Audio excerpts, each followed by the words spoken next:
میرا خیال ہے تبریز تک ہم منشیات کے اسمگلروں کا اندازہ لگا لیں گے. ممکن ہے تبریز ہی میں ان پر ہاتھ ڈال دیا جائے، ورنہ پھر بازرگان پر تو یقینی ہے. میں نے کہا، ان کی تعداد کے بارے میں کوئی اندازہ ہے مسٹر نواز؟ صحیح نہیں، لیکن 2 یا زیادہ سے زیادہ 3، بس یہ آخری تعداد ہے. ہمیں کتنے آدمیوں کو ساتھ لے جانا ہوگا؟ احسانی نے پوچھا. اسلحہ ضرور ہونا چاہیے، آدمیوں کی ضرورت نہیں ہے. براہ کرم اس سلسلے میں کوئی اشارہ تو دیں. آپ کی معلومات کا ذریعہ کیا ہے؟ ممکن ہے ہم مشکلات سے دوچار ہو جائیں. احسانی نے کہا. مسٹر احسانی، تمام مشکلات کی ذمہ داری میں قبول کرتا ہوں. کچھ معاملات میرے ذہن میں صاف نہیں ہیں جن کی تصدیق کے لیے میں آپ کو تکلیف دے رہا ہوں. اگر معاملہ صاف ہوتا تو میں ذرا بھی وقت اور دقت محسوس نہ کرتا.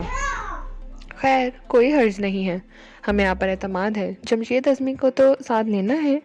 یقینی طور پر. میں نے کہا. ٹھیک ہے، کل ہماری ملاقات کہاں ہوگی؟ کل 10:30 بجے. آپ تیار ہو کر یہاں تشریف لے آئیں. میں آپ کا انتظار کروں گا.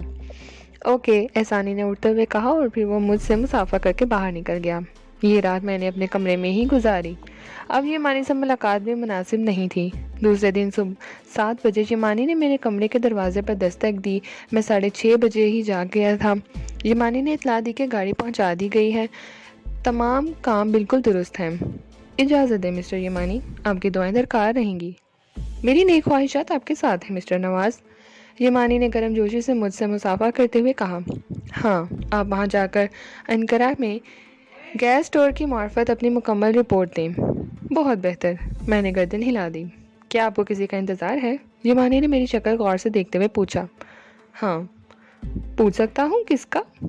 فی الحال صرف 2 نام لوں گا، ایکسائز آفیسر مسٹر احسانی اور جمشید اعظمی کا. یہ دونوں حضرات میرے ساتھ اسی گاڑی میں سفر کریں گے. میرا مطلب ہے میری لینڈ روور میں، جسے خریدنے میں انہوں نے میری مدد کی ہے. میں نے مسکراتے ہوئے کہا اور یمانی کا منہ حیرت سے پھیل گیا. کیا مطلب؟ کیا مطلب؟ یعنی یہ دونوں حضرات؟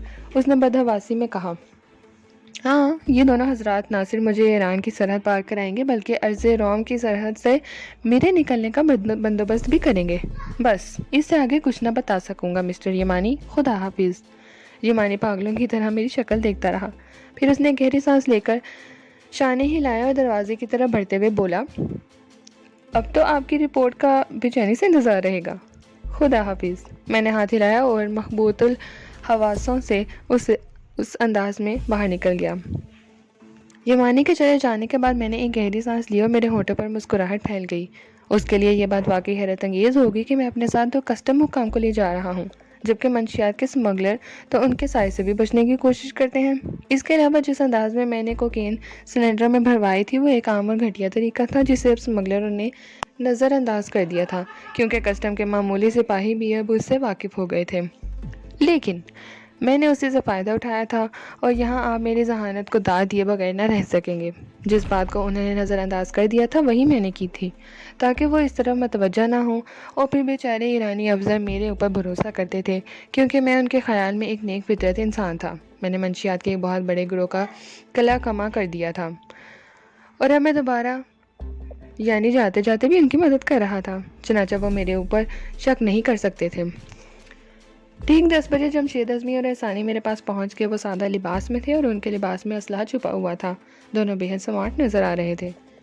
احتیاطاً 4 افراد کو ساتھ لے لیا گیا ہے، لیکن وہ ایک دوسری گاڑی میں سفر کریں گے. حلیہ ہپوں کا سا ہے اور گاڑی ایرانی ہے.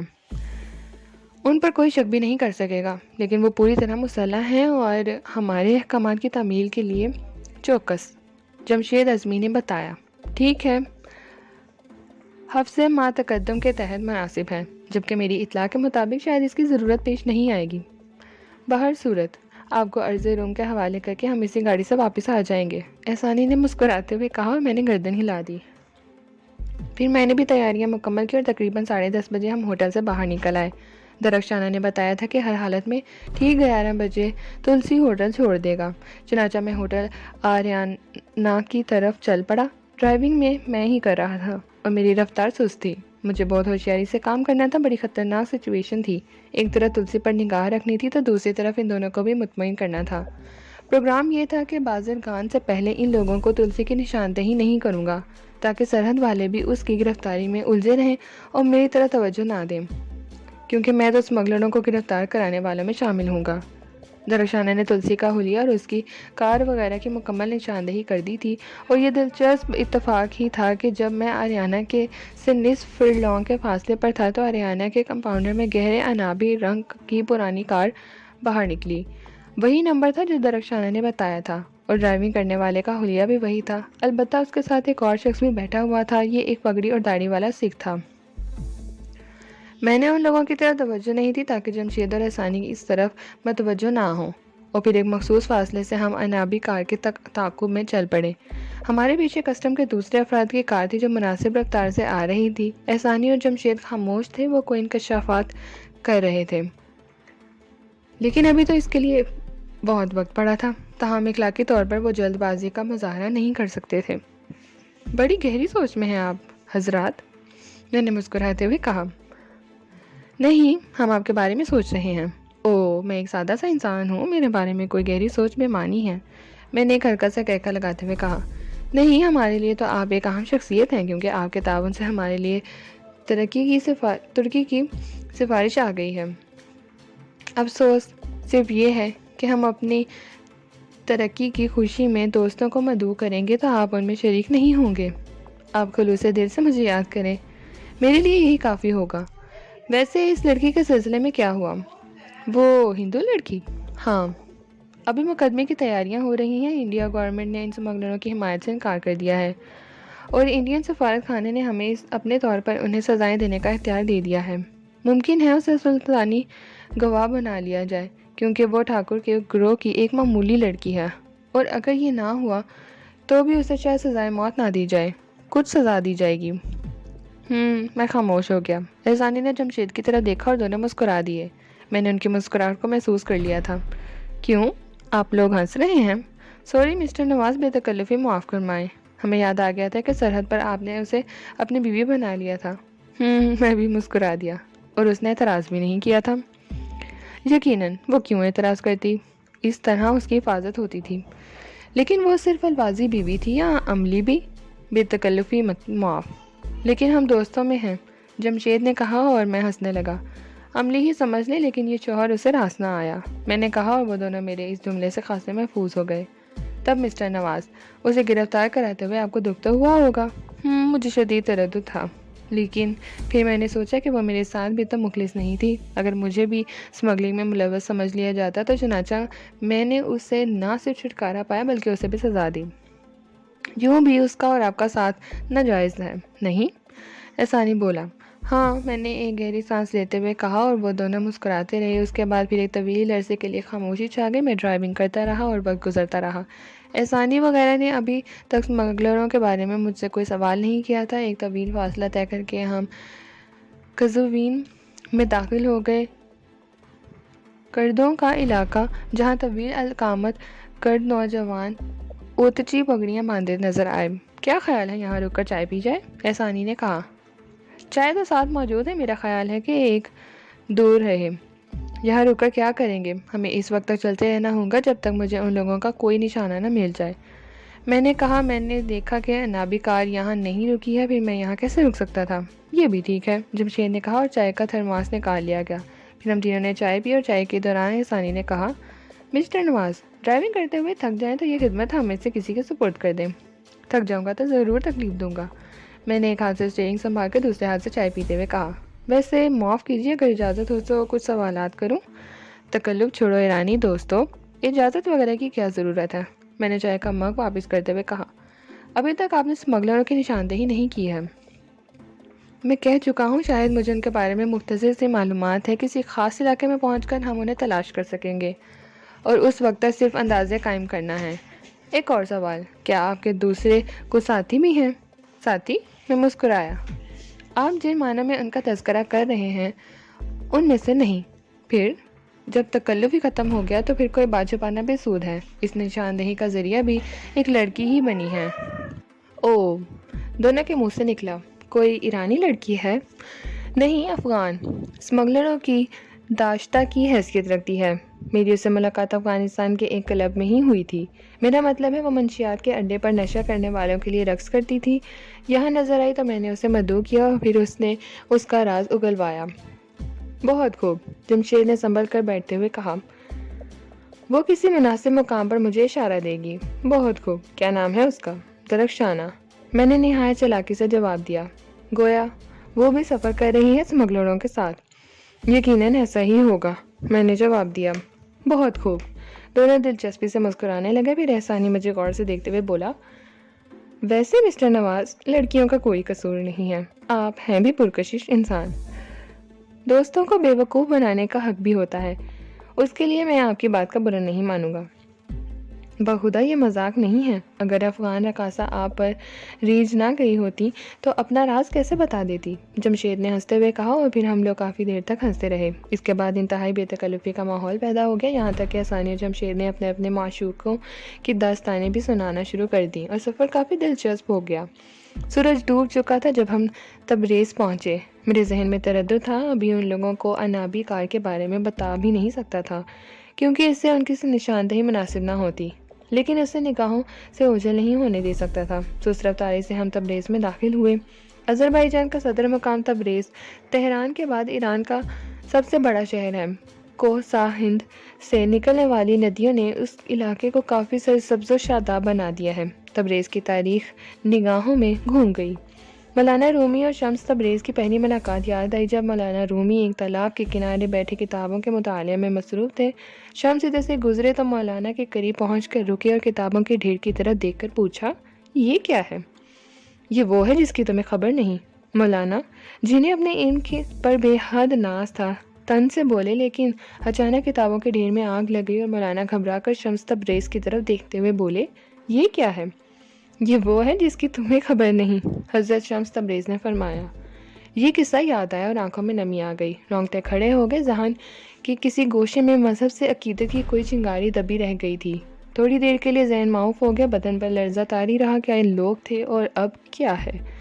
احسانی اور جمشید نے بھی اس بات کو محسوس کر لیا، استفسار کیا تو انہیں اس کے بارے میں بتایا، اور پھر دیکھتا تبریز کے قصے ہوتے رہے۔ ایران کے مغل بادشاہوں کا دور یاد آ گیا۔ ارغن خان کی درخواست پر جب خان اعظم نے ایک مغل شہزادی مارکو پولو کی حفاظت میں چین سے ایران روانہ کی تو پولو اسے لے کر تبریز ہی آیا تھا، لیکن جب وہ وہاں پہنچا تو ارغن خان فوت ہو چکا تھا، چنانچہ چینی شہزادی اس کے بیٹے کازان خان کے قبضے میں آ گئی۔ احسانی جمشید تبریز کے قصے سناتے رہے۔ انابی کار نے تبریز کے آخری علاقے کے ایک گھٹیا سے ہوٹل کے سامنے قیام کیا، اس سے کافی فاصلے پر ہم نے بھی روک دی کار۔ میرا خیال ہے کہ اب کل صبح ہی سفر کیا جائے۔ ہاں، اگر اس دوران مجھے کوئی پیغام مل جائے تو دوسری بات ہے، میں نے کہا۔ ٹھیک ہے، میں بھی یہی کہنے والا تھا کہ رات میں سفر مناسب نہیں رہے گا، احسانی نے کہا۔ کیا رات کار میں ہی گزاری جائے گی؟ جمشید نے پوچھا۔ میرا خیال ہے یہی مناسب ہے، وہ میری کار پہچانتی ہے، ممکن ہے رات کے کسی حصے میں آنے کی کوشش کرے، میں نے کہا۔ تب تو ٹھیک ہے، جمشید نے کہا، میں ذرا اپنے ساتھیوں کو ہدایت دے دوں اور کھانے کے لیے بھی کچھ منگوا دوں۔ میں نے گردن ہلا دی اور جمشید اور احسانی اتر کر چلے گئے۔ ان کے جانے کے بعد میں نے گہری سانس لی، طویل ڈرائیونگ کی وجہ سے بڑی تھکن طاری ہو گئی تھی۔ بہرحال ترکی میں داخل ہونے کے بعد آرام کرنا تھا، اس لیے یہ مشقت بری نہیں تھی، اور پھر یہ میرا پہلا کارنامہ تھا۔ اگر اسے بحسن خوبی انجام دے دیا تو غلام سیٹھ کے دل میں میری وقت اور بڑھ جائے گی۔ ویسے غلام سیٹھ نے جو شرائط پیش کی تھی وہ میرے لیے بہت دلکش تھیں، ان میں کم از کم وقت کا تعین تھا۔ اگر زندگی کے 5 سال کامیابی سے گزر گئے تو کیا کہنے، لطف آ جائے گا۔ اس کے بعد کی زندگی پرسکون ہوگی، وطن واپس آنے کا تو منہ ہی نہیں لگتا تھا۔ کس منہ سے اپنی زبان پر جاؤں گا اور اپنی زمین پر جاؤں گا؟ میری شخصیت گناہ کے دلدلوں میں غرق ہے، ان قدموں سے اپنی زمین کو ناپاک نہیں کروں گا۔ زمین کا کیا قصور؟ ہاں، ممکن ہو سکا تو بقیہ زندگی گناہوں کا کفارہ ادا کرنے میں گزاروں گا۔ خوش آئند خیالات نے جکڑ لیا اور اس وقت چونکا جب وہ دونوں واپس آ گئے۔ احسانی کے ہاتھوں میں ایک پیکٹ تھا جس میں گول سیخ کباب اور پراٹھے بندھے ہوئے تھے۔ نہ جانے کیوں یہ کھانا بہت پسند آیا، کافی تھا اس لیے ڈٹ کر کھا لیا۔ پھر جمشید نے کافی تھرماس نکالا اور گرم گرم کافی پی گئی۔ ویسے لینڈ روور بڑی گاڑی تھی، اس لیے اس میں لمبی تارنے کا پروگرام بنا لیا۔ احتیاطاً میں نے ایک ایک فرد کے جاگنے کا انتظار کیا اور انہیں بتا دیا کہ اگر درخشانہ آئے تو مجھے فوراً جگا دیا جائے۔ چنانچہ رات کے ایک پہر میں احسانی جگا، دوسرے میں اور تیسرے میں جمشید، یہاں تک کہ صبح ہو گئی۔ صبح اٹھ کر سب سے پہلے میں نے تلسی کی کار پر نگاہ دوڑائی، وہ موجود تھی۔ میں نے سکون کا سانس لیا اور پھر جلدی جلدی ضروریات سے فارغ ہو گئے۔ یہ اچھا ہی ہوا کیونکہ انابی کار اول وقت میں ہی سٹارٹ ہو کر آگے بڑھ گئی تھی۔ آج اسٹیئرنگ ثانی نے سنبھالا تھا اور اطمینان سے ڈرائیونگ کر رہا تھا۔ تبریز سے نکلتے ہی بلند و بالا پہاڑوں کا سلسلہ شروع ہو گیا۔ سرسبز وادیاں تا حد نظر پھیلی ہوئی تھیں اور ان کے درمیان سفر بہت حسین تھا۔ دن کو 10 بجے ہم مران سے گزرے، پھر 1 بجے ماکو پہنچے۔ بڑا خوشنما قصبہ تھا، پھولوں کا شہر ماکو کو ناقابل تسخیر قلعہ جس نے تیموری افواج کا منہ پھیر دیا تھا۔ ماکو سے نکلتے ہی چڑھائی شروع ہو گئی جو حنابی کار کے لیے دشوار گزار تھی، لیکن لینڈ روور کے مضبوط اور طاقتور انجن نے اس چڑھائی کو چیلنج کر لیا اور اسے اس چیلنج کو پورا کرنے میں کوئی دقت محسوس نہیں ہوئی۔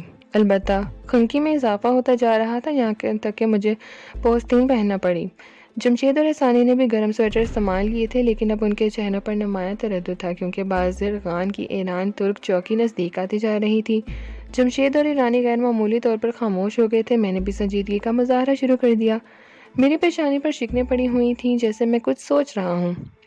وہ دونوں کبھی کبھی میری شکل دیکھ لیتے لیکن نہایت صبر کا مظاہرہ کر رہے تھے، یہاں تک کہ بازرگان کی چوکی سامنے آ گئی۔ احسانی اور جمشید ابھی کچھ نہ بولے، نابی کار چوکی پر پہنچ گئے، لیکن اس کے ساتھ ہی ہماری لینڈ روور بھی پہنچ گئی تھی۔ وہاں چند اور کاریں بھی کھڑی ہوئی تھیں جن کی تلاشی ہو رہی تھی۔ ہم لینڈ روور سے نیچے اتر آئے۔ کیا خیال ہے مسٹر نواز؟ بالآخر احسانی پوچھ ہی بیٹھا۔ مجھے شدید حیرت ہے، میں نے پریشانی سے کہا۔ کسٹم کے 2 آدمی ٹہلتے ہوئے ہمارے نزدیک پہنچ گئے تھے۔ تب احسانی نے ان میں سے ایک کو نزدیک بلایا، اس نے اپنا کارڈ اس کے سامنے کیا اور بولا، ابشار ہادی کو بلاؤ۔ بہت بہتر جناب۔ کسٹم کا آدمی جلدی سے عمارت کی طرف دوڑ گیا۔ ابشار ہادی یہاں انچارج ہے، جمشید نے مجھے بتایا، اور چند ہی منٹ کے بعد ایک طویل القامت اور لمبی مونچھوں والا خوبصورت ایرانی افسر ہمارے پاس آ گیا۔ احسانی اور جمشید سے وہ گلے ملا تھا اور پھر انہوں نے میرا تعارف کرایا۔ بڑی خوشی ہوئی آپ سے مل کر، اس نے مجھ سے مصافحہ کرتے ہوئے کہا۔ آئیے، کیسے آنا ہوا؟ ہم اس کے ساتھ کسٹم کی عمارت میں پہنچ گئے اور پھر اس کے دفتر میں آ بیٹھے۔ براہ کرم یہ تو بتائیے کہ آج صبح سے آپ اب تک کوئی ایسی کار تو نہیں گزری جس میں 1 یا 2 آدمی ہوں اور ایک افغانی عورت؟ آج؟ ابشار نے سوچتے ہوئے کہا۔